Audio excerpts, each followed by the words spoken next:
Hello दोस्तों, आप सभी का स्वागत है हमारे चैनल पे। इसका नाम है RKZ थ्योरी ग्रुप और RKZ आपके लिए लगातार एक्ट से संबंधित वीडियोस लेकर चलता रहता है।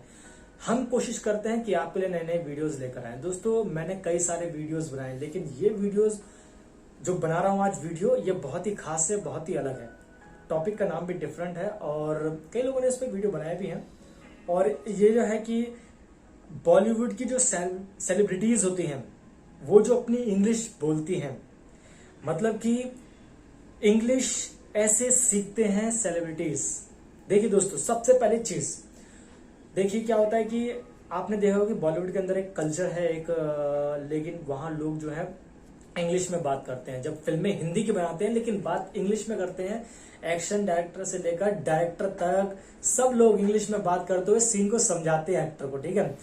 और दो तरह के एक्टर होते हैं। एक वो होते हैं जो वेल एजुकेटेड हैं, जिन्हें इंग्लिश बहुत अच्छी तरह आती है, लेकिन कई लोग ऐसे हैं जो जमीनी स्तर से उठते हुए आगे बढ़े हैं, जो मिडिल क्लास में पढ़े बड़े हैं, लेकिन इंग्लिश अच्छी नहीं, लेकिन उन्होंने अपना एक अलग मुकाम बनाया, अपनी चीजों को इम्प्रूव किया।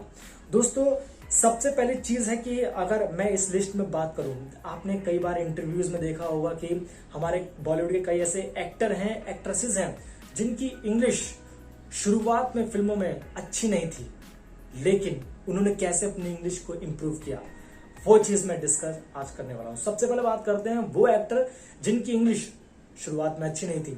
जैसे कि इसमें अक्षय कुमार का नाम है, कंगना रनौत का नाम है, रजनीकांत सर हैं, करिश्मा कपूर को भी कहते हैं, नवाजुद्दीन सिद्दीकी, वो आज भी हिंदी बोलते हैं। और अभी उन्होंने बीच में एक स्टेटमेंट भी दिया था। उन्होंने एक इंटरव्यू में कहा था कि भाई जैसे मलयालम फिल्म होती है, तेलुगु फिल्म होती है, ऐसी हमें भी जो है फिल्में हिंदी में बना रहे हैं, काम हिंदी में कर रहे हैं, लेकिन जब सीन समझाने की बारी आती है तब इंग्लिश में डायरेक्टर बोलते हैं, टीम बोलती है, कई लोग बोलते हैं ऐसे, तो इंग्लिश में समझाते हैं। लेकिन आपको समझना चाहिए कि हर तरह का एक्टर होता है, लेकिन हिंदी जो हम काम कर रहे हैं, हमें अपनी भाषा पर, अपनी चीजों पर गर्व होना चाहिए। कंट्रोवर्सी भी रही थी, उस पर बातचीत नहीं करेंगे, वो हमारा मुद्दा नहीं है। हमारा मुद्दा कुछ और है, ठीक है। तो हमारा मुद्दा यह है कि जैसे राजपाल यादव हो गए, उनकी इंग्लिश भी ठीक ठाक है। कपिल देव, क्रिकेट के महान कह सकते हैं कैप्टन, और महेंद्र सिंह धोनी को आपने कई बार इंग्लिश बोलते सुना होगा। मोहम्मद शमी आपने कई बार देखा होगा। और ये मतलब क्रिकेट की दुनिया में भी और फिल्मों की दुनिया में भी कई सारे एक्टर हैं जिनकी इंग्लिश शुरुआत में इनकी बहुत ही मतलब कह सकते हैं कि बड़ी ही अटपटी थी। 2-3 शब्दों को जोड़ के जैसे चीजें इंप्रूव करते हैं वैसे, लेकिन इन्होंने अपने ऊपर काम किया, अपनी चीजों को इंप्रूव किया और एक बेहतर रिजल्ट निकलकर सामने आया।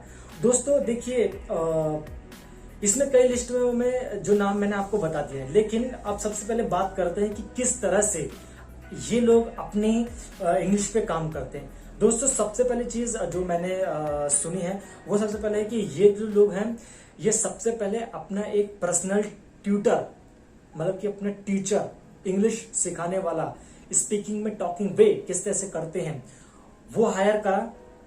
वो पर्सनल ट्यूटर होता है, वो इन्हें इंग्लिश के बारे में, इंग्लिश की जानकारी, स्पीकिंग इंग्लिश के बारे में बताते हैं, किस तरह से आपको काम करना है। सबसे इंपॉर्टेंट होता है, आप किताबें पढ़िए इंग्लिश की, और इंग्लिश की जो नए नए वर्ड्स हैं उस पर काम कीजिए, ठीक है।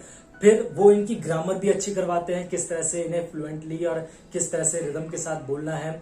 और जो एक स्पीड होती है इंग्लिश में, जो आपकी स्पीड होती है, और उसको ठीक करने के लिए भी वो क्लास देते हैं। तो इसका मतलब ये जो लोग करते हैं, हायर करते हैं, ये एक मोटी फीस लेते हैं, लेकिन इसी तरह का ये प्रोसेस करते हैं। लेकिन अगर आप एक मिडिल क्लास के शख्स हैं, तो दोस्तों सबसे अच्छा बेटर यही है कि आप इन लोगों के पुराने इंटरव्यूज के वीडियो देखिए, उसमें किस तरह से इंग्लिश बोल रहे हैं। उसके बाद इनके नए तरह के वीडियो देखिए और किसी एक शख्स को फॉलो कीजिए। देखिए दोस्तों, पैटर्न सेम है। आपने हिंदी में इंटरव्यू देते हुए कई एक्टर को देखा होगा, उनके बोलने का टॉकिंग वे बहुत ही सिंपल होता है, कहीं पर भी वो सांस नहीं लेते हैं, बहुत ही सिंपल वे में आराम से बोलते हैं, अपनी कहानी, अपनी चीजें, अपनी जर्नी के बारे में डिस्क्राइब करते हैं। लेकिन उसी तरह से जब वो इंग्लिश में बोलते हैं तो उसे भी डिस्क्राइब करते हैं। तो आपको क्या करना है, एक तो आप इंग्लिश में जो है एक्टर के, एक्ट्रेसेस के इंटरव्यू सुनिए, सबटाइटल्स, जो इंग्लिश जो वीडियो होता है उसके नीचे सबटाइटल्स आते हैं, वो टेक्स्ट जो आते हैं, आप उनको इंग्लिश में कोई बोल रहा है, वो इंग्लिश में नीचे लिखा रिटर्न में आ रहा है, तो आप उसे भी देखिए, सुनिए और देखते रहिए, सुनिए और देखते रहिए, उससे भी आपकी इंग्लिश कहीं ना कहीं इंप्रूव होगी। लेकिन दोस्तों ये है कि आपको इतनी इंग्लिश तो समझ में आती हो कि आप जो है उसे कैच कर सकें। उसके बाद उनके जो इंटरव्यू होते हैं जो दे रहे हैं वो देखिए। आप अगर एंटरटेनमेंट में, अगर जिस भी फील्ड में, जिस भी चीज में आपको अच्छा लगता है कि मेरे को तो भाई क्रिकेट देखने का शौक है, तो क्रिकेट की कमेंट्री सुनिए। क्रिकेट में जो स्पोर्ट्स के प्लेयर होते हैं, क्रिकेट के प्लेयर होते हैं, उनकी इंग्लिश, उनके इंटरव्यूज को सुनिए, वो किस तरह से बोल रहे हैं, किस तरह से प्रोनाउंस कर रहे हैं। तो उन चीजों को लगातार फॉलो। देखिए दोस्तों, 1-2 दिन से, 3 दिन से, 4 दिन से नहीं होता है, एक लंबा प्रोसेस चलता है। 3 महीने, 6 महीने, 1 साल आप कंटिन्यू काम करते चलेंगे अपने ऊपर, तो आपके अंदर इंप्रूवमेंट भी आएगा। आप बुक्स भी पढ़िए, मैगजीन पढ़िए, न्यूज़पेपर पढ़िए। इन चीजों से अच्छा कोई विकल्प नहीं है इंग्लिश को ठीक करने का, और सुनने से बेहतर कुछ भी नहीं है। आप अगर सुनेंगे तो आपका टॉकिंग वे वैसा ही हो जाएगा जैसा कि आप रोजाना इंग्लिश में सुन रहे होंगे। एक एक्टर जब एक्टिंग करता है, सीखता है ना, तो लगातार वो इस चीज को सुनता है, पढ़ता है और देखता है, कैरेक्टर्स के बारे में पढ़ता है, चीजों के बारे में पढ़ता है, तो उसे वो पहले ऐसा नहीं होता है, लेकिन जब वो अपने चीजों पे काम करता है तो वो उसी लय में, उसी रिदम में हो जाता है। तो ऐसे ही आप इंग्लिश सीखेंगे तो आप उसी लय में और रिदम में चलते चले जाएंगे। तो दोस्तों, मेरा कहने का मतलब यह है कि आपको भी अगर ऐसी इंग्लिश करनी है तो यही टिप्स और चीजें फॉलो करेंगे कंटिन्यू, तो आपकी चीजें इंप्रूव होती चलेगी। Really goes through your heart and mind when you have to repeat each character, but just through your voice. Like कुछ नहीं समझ आ रहा। A whole team of Harpers is very close to me because these are fashion people. We get to work once in a while. दोस्तों, आशा करता हूँ आपको हमारा video पसंद आएगा। इस तरह के वीडियोस के लिए आप हमारे चैनल को सब्सक्राइब कर सकते हैं, बेल आइकन का बटन क्लिक करेंगे तो आपको लेटेस्ट अपडेट वीडियोस हमारे इस चैनल पर मिलते रहेंगे।